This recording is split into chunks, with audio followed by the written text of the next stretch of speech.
नमस्कार। मीन लग्न और वृश्चिक राशि पर बात करेंगे, क्योंकि मीन लग्न और वृश्चिक राशि एक दूसरे के भाग्य से जुड़ी हुई एक तरह से रिश्ता है दोनों का। और इतना ही नहीं, आपका जो चौथा स्थान है, मीन लगन का चौथा स्थान, वो भी रिश्ता रखता है इस बात का, क्योंकि जब हम पिरामिड या एक ट्रायंगल या त्रिभुज बनाएंगे तो मीन लगन की जो शिखा है वो तो ऊपर होगी और दोनों तरफ की जो भुजाएं एक त्रिकोण में जाएगी वृश्चिक राशि के और एक कर्क राशि के जाएगी। आज के समय में कर्क, वृश्चिक और मीन, शास्त्रों में लिखा है ये तीनों जलचर राशि हैं और साथ ही साथ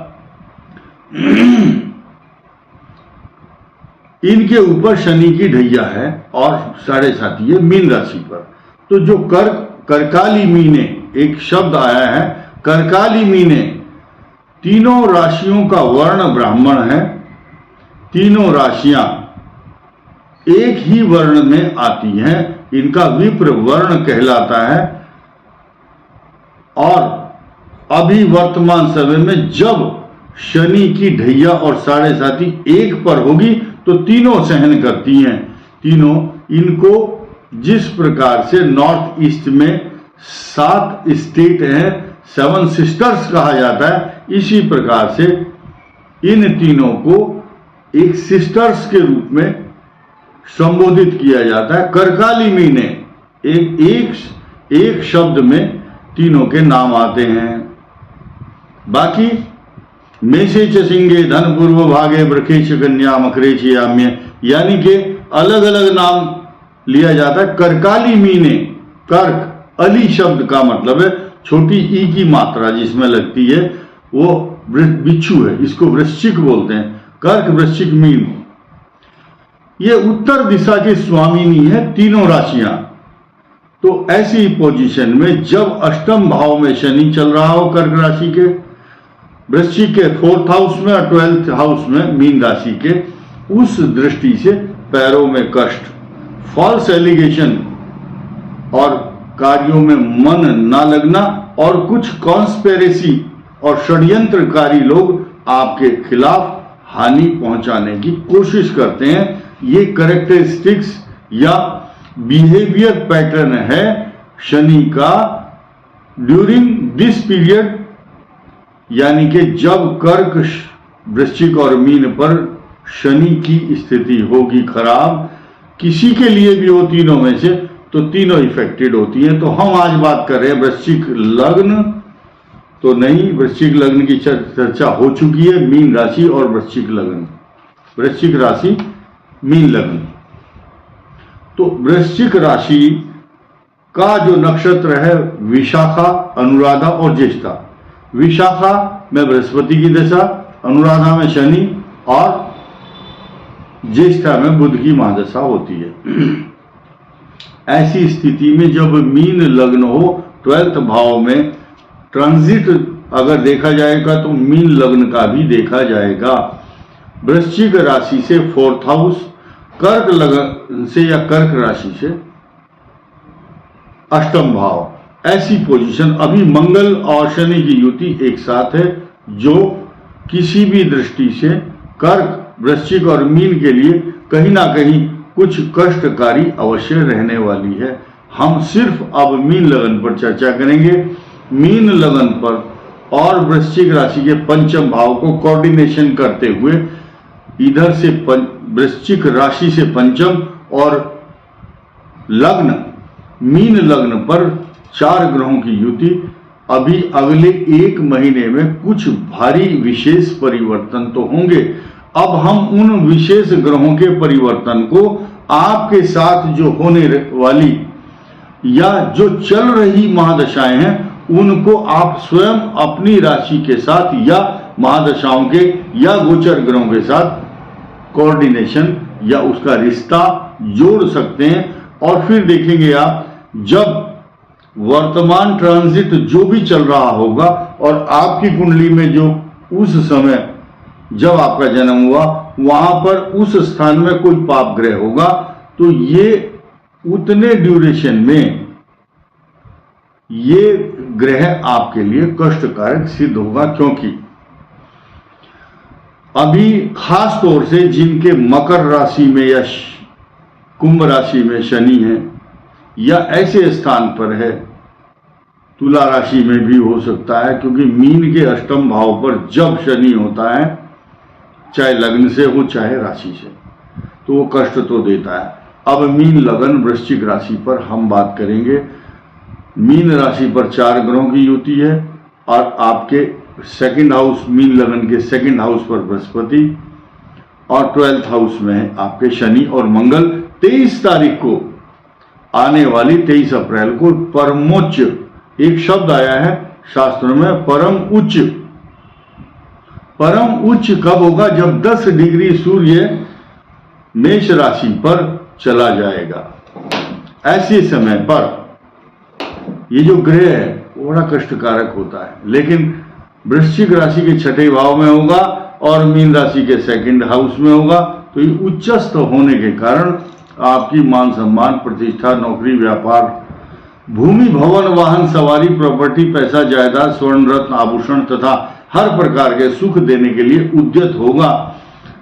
एक और नई सूचना जो मैं देना चाहता था आपके लिए, दोनों हाथों में इसलिए लड्डू हैं क्योंकि मीन लगन से तीसरे स्थान पर बृहस्पति आएंगे। कब आएंगे? जब 17 दिन तक बृहस्पति और सूर्य आपको उच्च राशि का फल देंगे, धन स्थान में फाइनेंशियल कंडीशन को इंप्रूव करेंगे। लेकिन उसके बाद जब 1 मई 2024 को बृहस्पति की पोजीशन वृषभ राशि में आएगी तो मीन लगन के जो एकादश इनकम हाउस है उसको इंप्रूवमेंट करने के लिए आ रहा है। साथ ही साथ वृश्चिक लग्न या वृश्चिक राशि वालों के लिए सप्तम भाव में 180 डिग्री वृश्चिक राशि को देखेगा।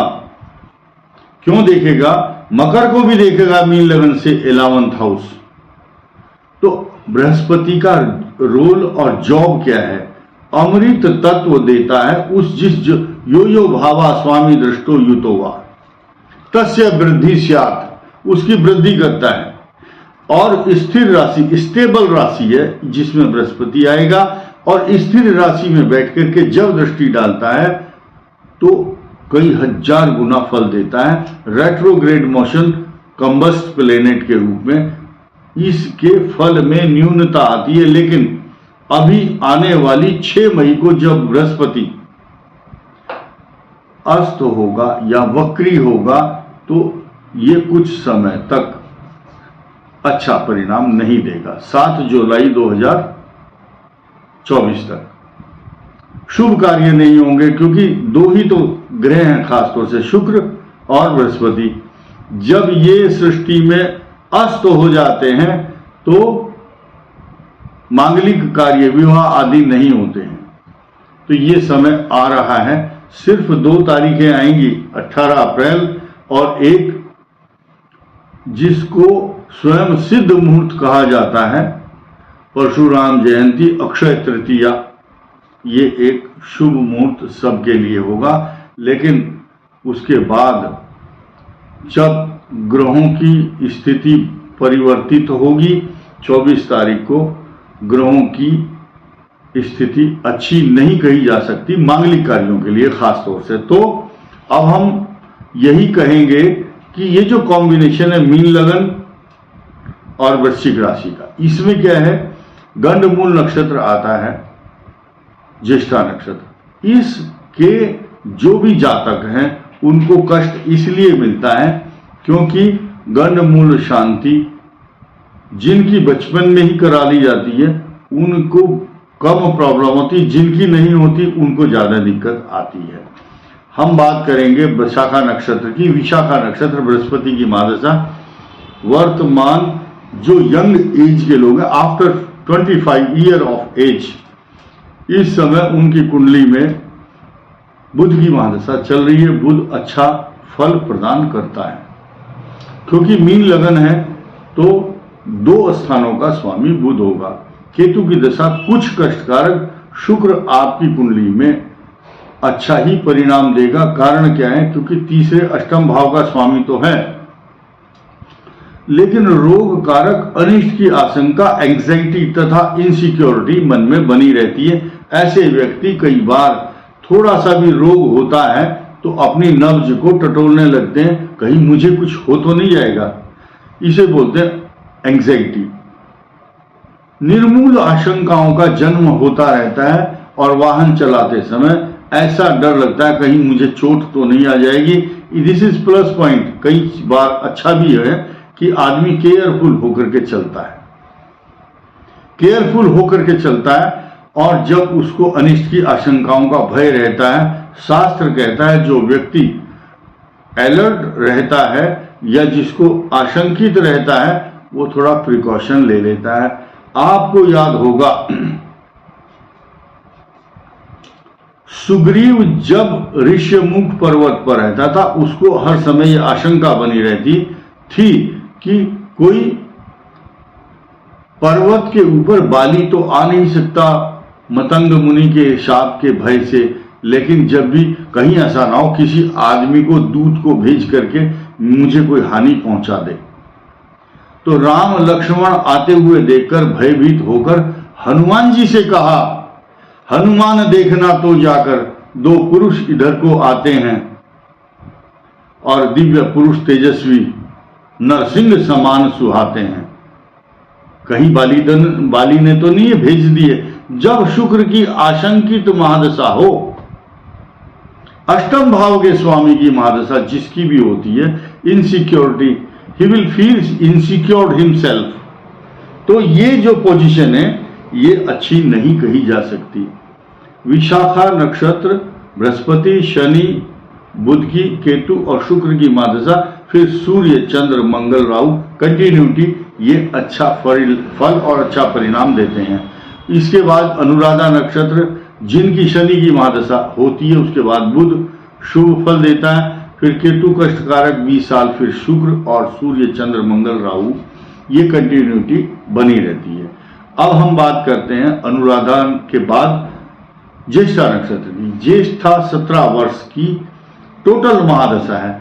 आपकी जब मीन लग्न और वृश्चिक राशि की ये दशा समाप्त हो जाती है बुध की, फिर केतु की दशा 7 वर्ष कष्ट देती है, लेकिन जैसे ही शुक्र की महादशा आएगी तो सांसारिक सुख संसाधनों का, लग्जरियस जितने भी जीवन के सुख होते हैं सब प्राप्त होते हैं। डिपेंड करता है कि आपकी कुंडली में शुक्र की महादशा तथा जुपिटर प्लेनेट किस हाउस में और कौन सा ग्रह रेट्रोग्रेड या फॉरवर्ड मोशन में है।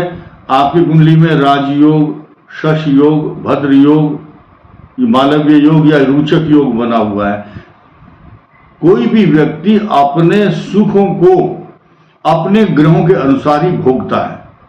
आपकी कुंडली में अच्छे ग्रह हैं तो ये आपका अपना वैभव है और प्रारब्ध है, आप उसका सुख भोगते हैं।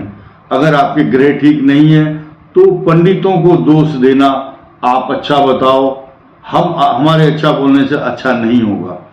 हम अगर आपके अच्छे ग्रह हैं, हम खराब भी बताएं तो खराब नहीं होगा। को न काहू सुख दुख कर दाता, निज कृत कर्म भोग सब भ्राता।